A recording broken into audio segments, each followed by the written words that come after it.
나는 오늘도 방콕. 얘는 유럽? 나도 투자를 시작해야 하나? 해답하라 하나증권. 자산관리 하나하나 제대로. 투자 처음이라면 하나부터 시작하자. 하나증권.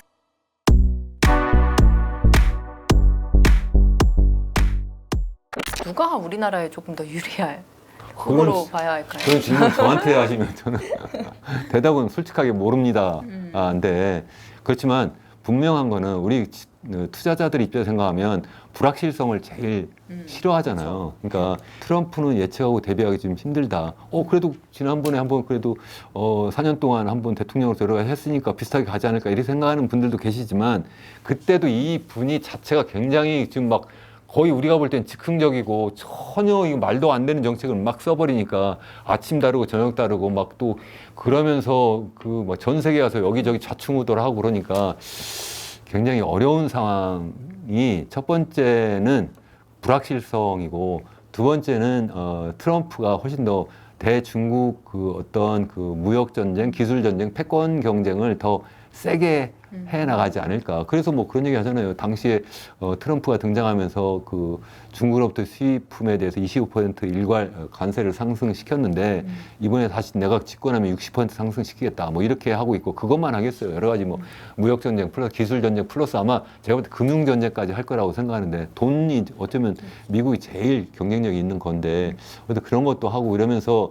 중국을 때리면 그게 이제 단기적으로 우리나라 입장에서 생각하면 제일 무역을 많이 하는 나라가 중국이고 이제 미국이에요. 근데 역대 이제 역사적으로는 미국을 우리나라의 최고의 수출 파트너로 했다가 그게 이제 중국이 막 커지면서 중국으로 갔죠. 그러다가 지난해 말부터 다시 미국이 제일 우리나라의 수출 대상국이 막 되고 있어요. 올해 지금 계속 그렇게 가고 있는데 그래도 거의 두 개가 비슷해.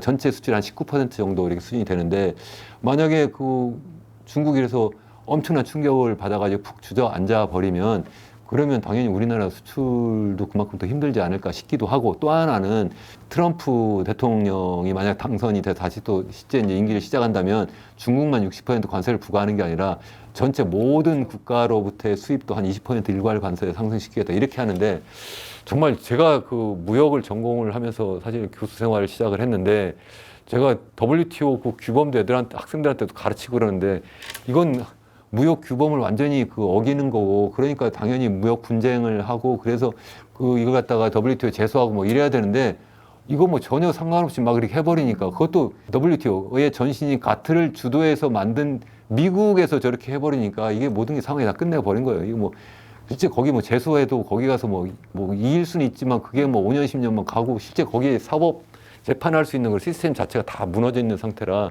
되지도 않을 거고 그러다 보면 우리처럼 무역을 해서 먹고 사는 나라는 굉장히 힘들 거다. 뭐 경제적으로는 그런데 정치적으로도 보면 제가 볼 때는 이분이 이제 뭐 경제 논리를 뭐 내세워가지고 또 우리나라에 주둔하고 있는 뭐 주한 미군에 대한 부담금을 또 뭐 더 많이 내라부터 시작해서 또 뭐 북한하고 또 뭐 어떤 빅딜을 또 뭐 뒤에서 하고 그러면 우리나라는 우리나라대로 엄청난 불확실성이 막 생기고 그래서 좀 힘들지 않을까. 그래서 뭐 결국 대답을 해버렸네요. 아무래도 트럼프 대통령 되면 더 불리할 거, 불안, 그러지 않을까. 일반적으로 생각하지 않을까요? 네. 근데 트럼프가 되고 나면 막 다들 맞아요. 그 이번에는요. 이번에는 지난번하고는 완전히 다를 거라고 봐요. 왜냐하면 트럼프가 이를 갈고 있거든요. 누구를? 딥스테이트. 그 트럼프가 입에 달고 사는 그 세력이 딥스테이트예요. 딥스테이트라고 하는 그 세력이 누구냐면 공무원들, 전문가들이에요. 그러니까 미국 특히 외교과의 외교 전문가들인 거죠. 그들은 기본적으로 추구하고 있는 게 있잖아요. 그게 바로 미국 패권 또 팍스 아메리카나 이걸 추구하고 있는 거예요. 그런데 트럼프는 뭐 때문에 남의 나라 평화를 위해서 우리가 가서 죽어야 되냐고 이런 생각을 갖고 있잖아요. 그래서 그런 정책을 하려고 하는데 그걸 다 공약으로 내세웠고 그런데 그 딥스테이트들이 뭐 이렇게 방해하고 저렇게 방해하고 해서 결국은 제대로 못했어요. 반이민 정책도 제대로 못했고 그 저 남부 국경에다가 담 쌓는 것도 제대로 못했고 이번에 대통령이 되면 공언을 한 게 있습니다. 5만 명을 갈아치우겠다. 미국 공무원들 5만 명 갈아치우겠다는 거예요. 그러니까 자기 사람으로 쫙 집어넣겠다는 거예요. 그거 다 준비하고 있습니다, 지금. 이번에는 정말 자기 뜻대로 할 거예요. 그 우리나라에서 그거 첫 번째로 영향을 받을 게 관세 10%로 올리겠다는 거거든요. 지금 미국의 평균 관세율이 1.6%예요. 그걸 10%로 올리겠대요. 모든 나라의 제품에 대해서. 그 우리나라로 당연히 그렇죠. 예, 당하게 되는 거죠. 그리고 또 하나 주한 미군 문제죠. 네. 트럼프 입장에서는 뭐 때문에 여기 가서 저러고 있는 거야, 이거. 예. 니네가 돈 내. 그리고 돈 내는 것도 그냥 뭐 원가 이게 아닐 거예요. 장사라고 생각할 거예요. 그리고 더욱더 문제인 거는 타이완 문제죠. 타이완 또 남중국해 여기에서 만약에 미국이 손을 떼게 되면요. 거기는 그냥 중국이에요. 중국인데 그게 무슨 의미를 가지냐면 거기가 그러니까 중국의 해군 기지가 되는 겁니다. 해군 기지가 되면서 중국의 항공모함들, 구축함들 이런 게 태평양을 휩쓸고 다닌다고 보시면 돼요. 그러면 일본도 그렇고 대한민국도 그렇고 필리핀도 그렇고 다 중국에 그냥 포위되는 겁니다. 그러면 중국한테 가서 엎드려야 돼요. 다른 방법이 없어요. 중국한테 가서 엎드릴 수밖에 없는 거죠. 그런 일이 벌어지게 되면 우리의 삶 자체가 전체가 다 달라진다. 저는 그렇게 봐야 된다고 봐요. 세계의 판도가 달라질 테니까. 11월 이제 미국 대통령 선거 결과가 뭐 미국 경제 관점과 글로벌적 관점에서 어떤 영향을 미칠지 조금 분석을 해주시자면.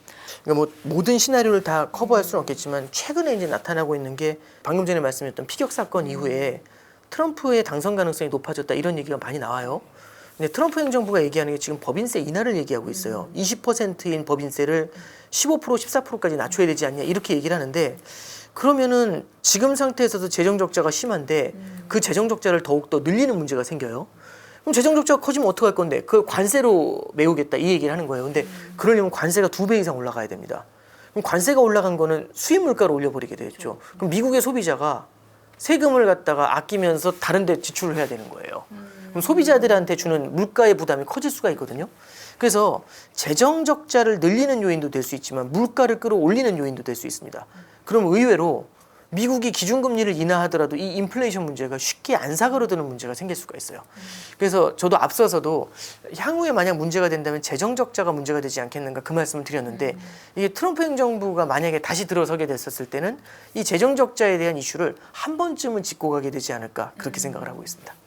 너무 당연하게 해리스 저기 당선이 됐을 때가 2000년대 주가는 흔들림 없이 갈 수 있겠죠. 그리고 어쨌든 뭐 트럼프 쪽이 재집권을 하게 된다면은 주가는 하루 이틀이라도 흔들릴 수밖에 없어요. 근데 저는 근간엔 이게 있다고 생각합니다. 그러니까 IRA 예산이 축소되거나 이런 부분들은 있을 수 있고요. 뭐 보조금을 아예 안 줄 거야 뭐 이런 얘기는 있을 수 있는데 관세율을 높이는 식으로 해서 어쨌든 진입 장벽 자체를 만들 거예요. 들어오지 못하도록. 이유는 딱 한 가지예요. 정말 많은 정권들이 바뀌었음에도 불구하고 핵심 원재료 몇 가지가 있어요.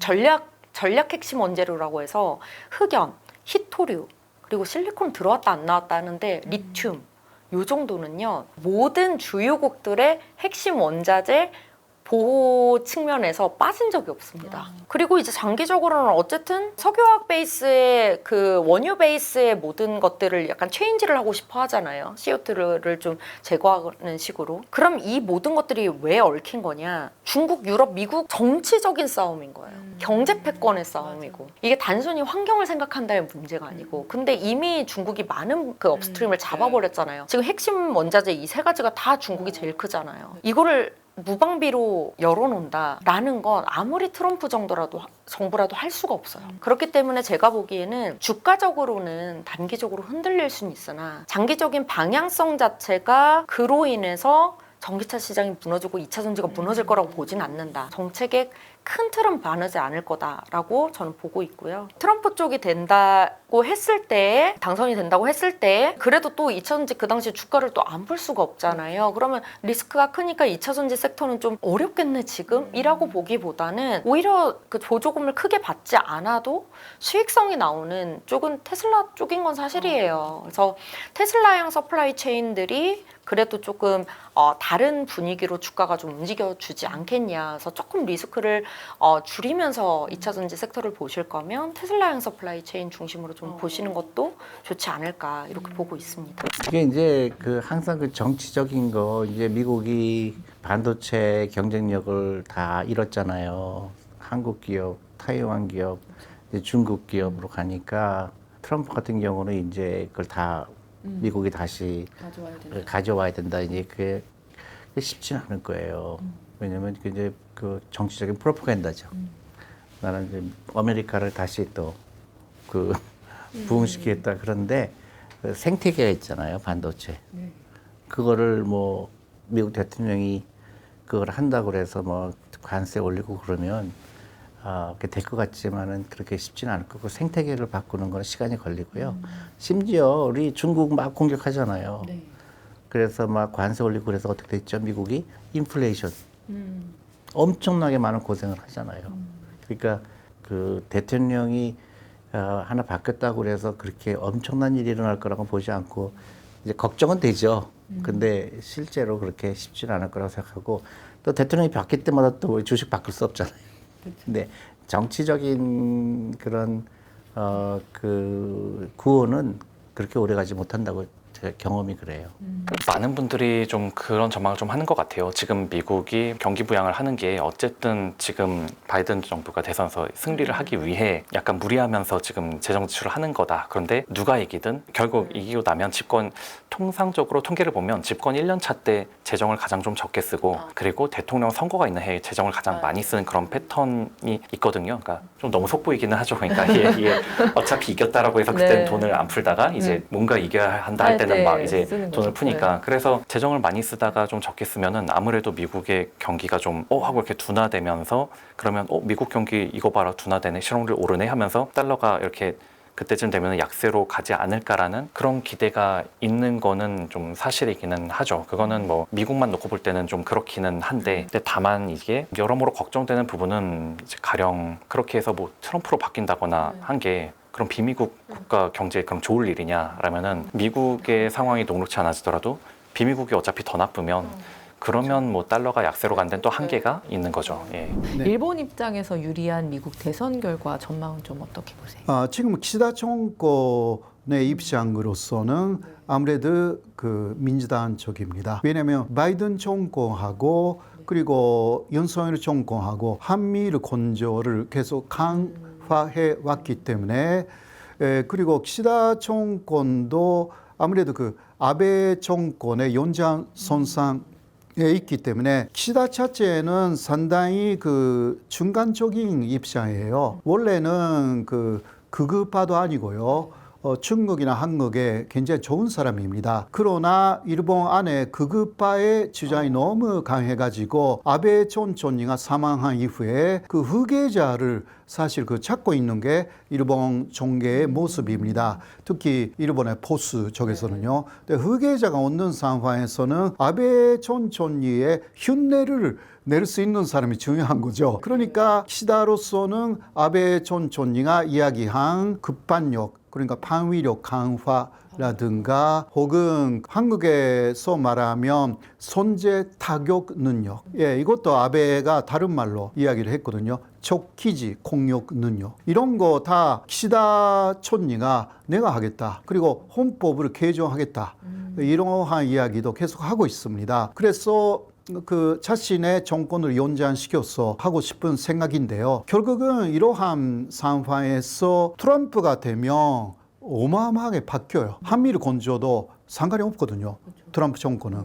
트럼프 대통령은 그냥 알아서 해. 그렇게 해서 또 북한하고는 그 스스로 미국하고 북한 관계만 챙기면 되고 또 러시아하고도 이게 사이좋게 지내자. 지금까지는 러시아하고 중국에 대해서 포위망을 만들어서 이게 바이든의 목표였죠.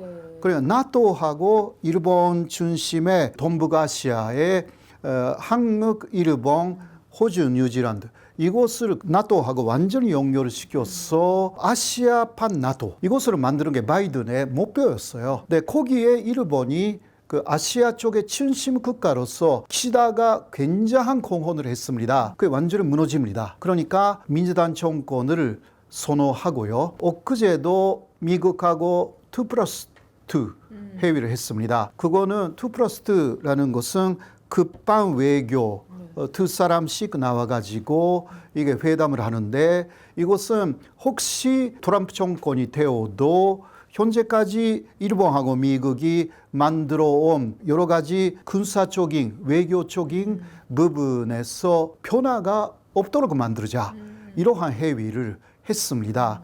그러니까 일본 정부는요 사실 그 바이든 대통령이 그 사퇴했잖아요. 후보 사퇴. 그때 굉장히 놀랐어요. 굉장히 그거는 예상하지 않았다. 끝까지 그 가르칠 알고 있었고 그래야만 현재까지 만들어 놓은 그러한 키시다 정권의 여러 가지 정책이 이어지기 때문에 트럼프 대통령이면 예측할 수가 없는 거예요. 여러 면에서 한국도 마찬가지지만. 네. 트럼프가 이제 차기에 당선이 되면 이 패권 전쟁의 흐름이 좀 바뀌지 않을까 이런 의견들도 있는데 팀장님은 그 부분 어떻게 보고 계실까요? 저는 이제 패권 전쟁의 방식은 바뀔 수가 있는데 비슷하게 결국에는 기존은 결국에는 미국도 경쟁자가 올라오게 되면은 미국이 먹고 살기가 힘들어지는 거잖아요. 특히 기술 패권은요. 향후에 중장기적으로 먹고 살 먹거리거든요. 그걸 뺏기는 거는 싫을 것 같아요. 그래서 저도 조심스레 예상하는 게 트럼프 행정부 때는 무역 전쟁을 했고요. 바이든 행정부 때는 기술 전쟁을 했어요.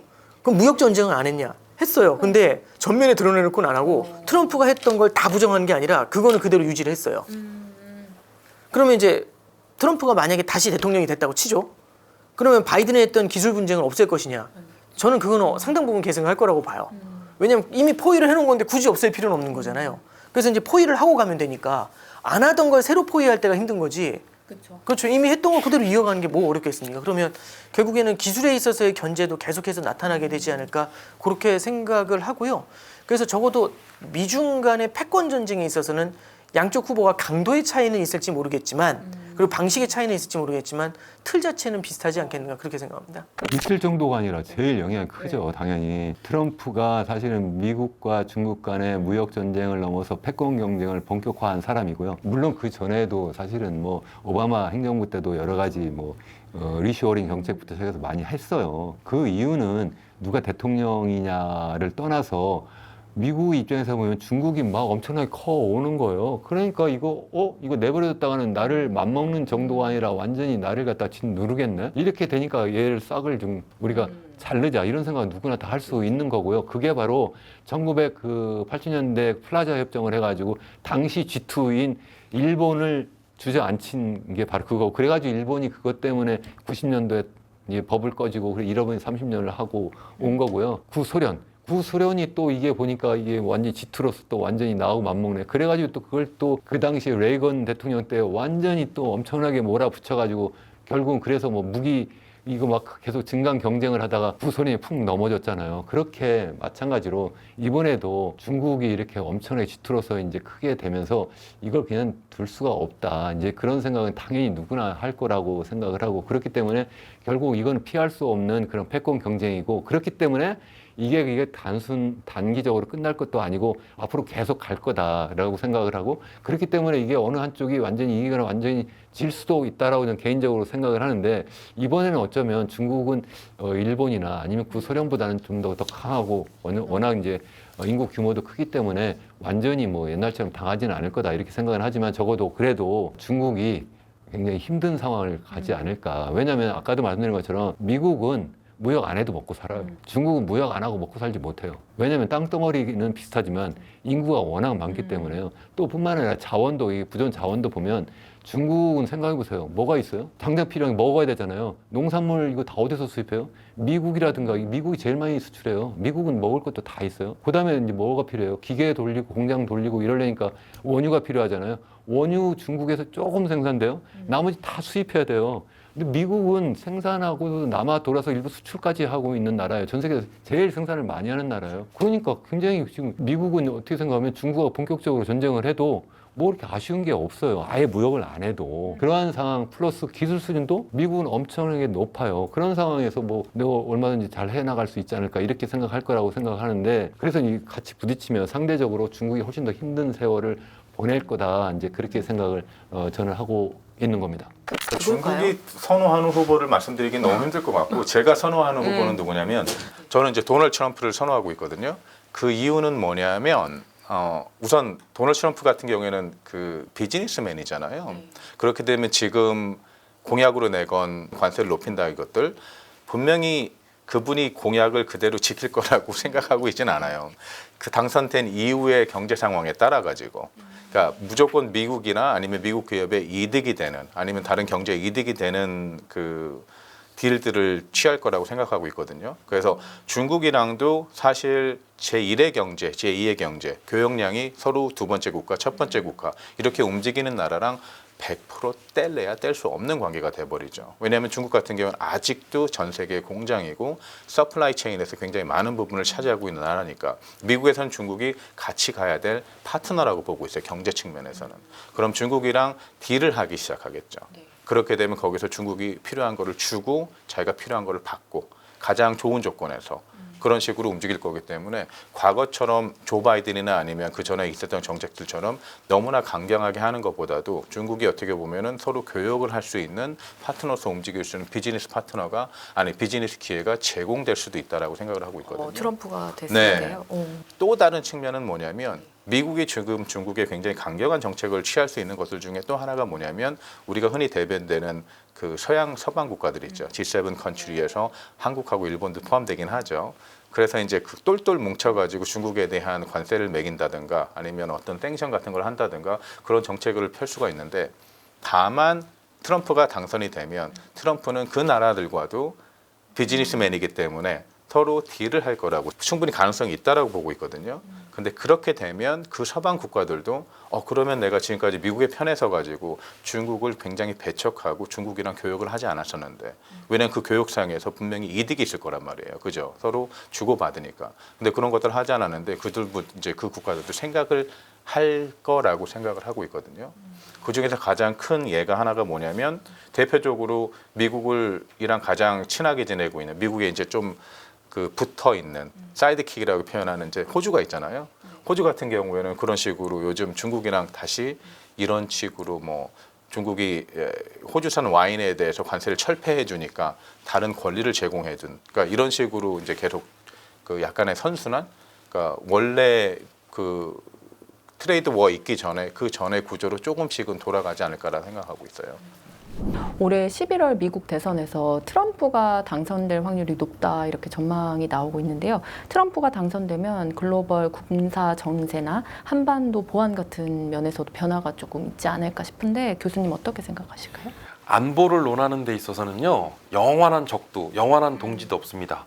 그리고 트럼프는 퍼스트 아메리카를 외치면서 자국의 국익을, 자국의 실리를 최우선으로 강조하는 사람이기 때문에 트럼프라는 사람은 북한이 미국에 도움이 될 것 같다면 한국보다 북한에게 손을 내밀 확률이 높아요. 그리고 중국과 러시아에 대한 외교 정책도 많이 바뀔 거라고 보여져요.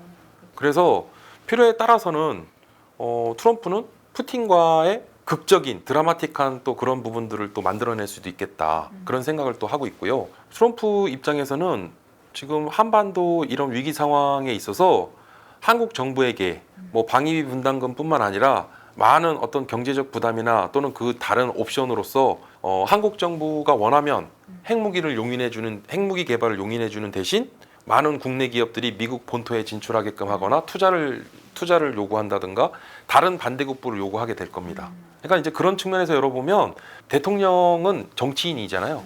근데 트럼프라는 인물을 보면 이건 정치인이자 장사꾼이라고 하는 사업가라는 이미지도 커요. 그래서 철저하게 그런 국익 논리에 있어서 셈법을 계산을 할 겁니다. 계산 논리에 의해서. 일단 예상을 해서 뭐 각본 중에서 우리에게 불리한 걸 한다면은 이제 그 동맹보다는 예를 들어서 이제 어떤 그 금전적인 관계로 해결을 하고 싶다 하면은 핵 비핵화는 안 되는 거고요. 그거는 더 이상 그 비핵화는 그 자체가 너무 측은해요. 그 말은 하지 않는 게 좋아요. 되지 않을 건데요. 그래서 우리의 그 위상을 확실할 때가 됐습니다. 왜 자꾸 나토에서 부를까요? 우리 북대서양 조약기구 우리하고 무슨 상관이 있어요? 왜 부를까요? 우크라이나. 그 대신 유사시 때 북대서양 조약기구도 거들어줄게. 그거죠. 그래서 러시아 관계 정리해. 중국 관계 정리해. 그리고 군사 원조해. 살상 무기 군사 원조는 살상 무기죠. 비살상 무기는 되고 살상 무기는 안 된다. 우리가 언제까지 그렇게 하기에는 우리가 너무 지금 절박해요. 그래서 그렇게 북대서양 조약기구 우리 그 세계 10위 경제 대국으로 세계 10위면은요 그 34개 나라가 되어 있는데 우리가 중간쯤 됩니다. 넘어요. 그 나라 위상을 해주고 그 대신 그러니까 저는 예를 들어서 Asia Pacific Treaty Organization 앱토, 나토 대신에 또는 파토 뭐면 되겠죠. 또는 근데 이제 하나 변수가 있어요. 인도를 어떻게 할 것이냐. 인도 태평양까지 하면 더 좋죠. 그럼 인도 퍼시픽 있으니까 입토가 되겠네요. 인도 퍼시픽 트레이디 오거나이제이션 하면 그야말로 이제 거의 완벽해지죠. 근데 그건 이제 인도가 지금 오히려 중국, 러시아하고 가깝거든요. 그건 쉽지 않을 겁니다. 그리고 러시아 핵 잠수함이 벌써 거기 들어가 있고 그걸 가지고 이제 모방을 해서 하나 건조를 했고요. 그렇기 때문에 우리가 그걸 끌을 수는 없는데 제가 이제 드리고 싶지 않은 말씀 마지막 중에 인도가 있습니다. 북한, 러시아, 중국인데 인도 이게 지금 애매한 위치에 있어요. 지정학적으로도 가운데 그리고 정치적으로도 그렇고. 그래서 이제 일단 저기 했는데 만약에 이번에 미국, 호주, 영국이 오커스라고 지금 결합되어 있거든요. 그리고 일본하고 미국은 우리보다 훨씬 더 결합되어 있어요. 이 차원에서 인도까지 끌어들 수 있다면 그리고 나토에 우리가 이런 도움을 준다면 그럼 우리는 정말 유사시 때 그런 일이 없어야 되겠지만 도움 받을 수 있어요. 그거는 다른 게 아니고요. 억제 수단이 된다는 거죠. 이거는 혹을 더 붙인 거죠. 그렇죠. 미국만이 아니고 이건 이제 영국, 프랑스 그리고 인도까지도 뭐 일본, 대한민국까지도 이제 그런 차원이죠. 억제 차원에서. 그래서 그런 점에서는 우리가 평소 때 늘 걱정해왔던 이런 국제 무역 제재 이런 걸 걱정하지 않고도 자연스럽게 넘어갈 수 있는데 트럼프가 되면은 오히려 그걸 앞당길 수도 있다. 저는 그래서 그렇게 두려워할 건 없다. 전에 그 카터 대통령이 주한미군 했을 때는 박정희 대통령이 굉장히 두려워했습니다. 그럴 수밖에 없었고요. 우리는 아무것도 없었어요. 원자로도 없고 아무것도 없었죠. 지금은 세상이 달라졌죠. 그 당시가 1974년이거든요. 60년 흘렀죠. 우리도 이제는 그렇게 약한 나라가 아니죠. 그래서 그럴 때는 정말 강수를 줄 수가 있어요. 괜찮아. 나가도 돼. 그럼 우리는 이렇게 그러면 트럼프도 생각하겠죠. 그래도 아마 할 겁니다. 그럼 우리는 이렇게 하겠다. 나간다는데. 우리는 조건을 먼저 거는 거죠. 그럼 우리는 적법하게 비확산 조약, 국제 제재 걱정할 필요 없이 국제사회 지원을 받아가면서 북대서양 조약기구 지원을 받아가면서 핵을 개발할 수 있고 아주 짧은 시간이에요. 그런데 이제 이왕이면 그 전에 미리 숙제를 해놨으면 좋겠다. 그런데 전혀 저촉되지 않고 할 수 있는 일이 있다. 100명 정도, 150명. 이런 인력만 있으면은 이걸 해놨다가 그때 바로 쓰는 거죠. 그럼 그나마 더 짧은 시간인데 그래서 이제 저는 그 주한미군 철수를 그렇게 걱정하지 않아도 되고 트럼프가 재선되는 거를 그렇게 걱정하지 않아도 되고 오히려 맞을 매는 일찍 맞는 게 좋잖아요.